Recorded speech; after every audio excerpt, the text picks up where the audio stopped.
घुटने में बहुत कष्ट है और कब ज्वाइंट रिप्लेसमेंट कराना। और ऐसे में मरीज और भी कंफ्यूज हो जाता है जब दो डॉक्टर्स के पास आता है और एक डॉक्टर कहता है ज्वाइंट रिप्लेसमेंट करा लीजिए और एक डॉक्टर बोलता है कि नहीं नहीं मत कराइए, वाजपेयी साहब का हुआ था, उनका सक्सेसफुल नहीं हुआ।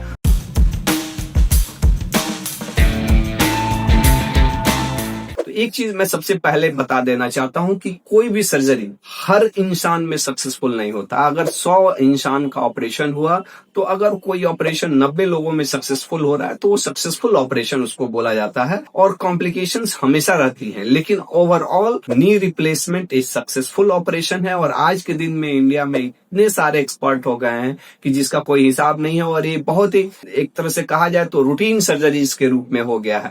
लेकिन कब कराना और कब नहीं कराने का इंडिकेशन जो है ना वो एब्सोल्यूट नहीं है कि ये कंडीशन में तो नी रिप्लेसमेंट कराना ही कराना है, ऐसा कंडीशन नहीं है।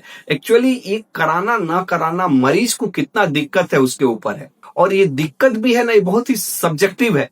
हो सकता है कि किसी का घुटना बहुत डैमेज है एक्सरे में लेकिन उसको तकलीफ नहीं है, या किसी का बहुत डैमेज है तकलीफ भी है लेकिन उसके पॉकेट में पैसा ही नहीं है तो कहां से नी रिप्लेसमेंट नहीं करा पाएगा। मेन इसमें दो फैक्टर है कि आप अपने डेली लिविंग के वर्क कर पा रहे हैं कि नहीं। अगर आप कुछ अपने लाइफस्टाइल में थोड़ा सा मॉडिफिकेशन करके बाथरूम जा सकते हैं, खुद से थोड़ा सा टहल सकते हैं, जाके ग्लास का पानी पी सकते हैं, तो ये एक इंडिकेशन है कि आप अगर नी रिप्लेसमेंट नहीं भी कराते हैं तो चलेगा। लेकिन अगर आप अपना डेली एक्टिविटी भी, आप बाथरूम तक भी जाने का काम बिना दवाई के नहीं होता और लगातार आप महीने 2 महीने 3 महीने से एनाल्जेसिक दर्द की दवाइयां खा रहे हैं और अगर आप सक्षम हैं तो मैं आपको राय दूंगा कि आपको ऑपरेशन कराना चाहिए। ऑपरेशन कराना नहीं कराना ये बिल्कुल आपकी कितनी तकलीफ है और दूसरा चीज की आपको कितने पॉकेट में पैसे हैं। अगर आप सक्षम हैं और बिना दर्द के दवा के आप एक दिन भी नहीं रह सकते हैं तो मैं आपको बोलूंगा, एडवाइस करूंगा कि आप सर्जरी कराइए।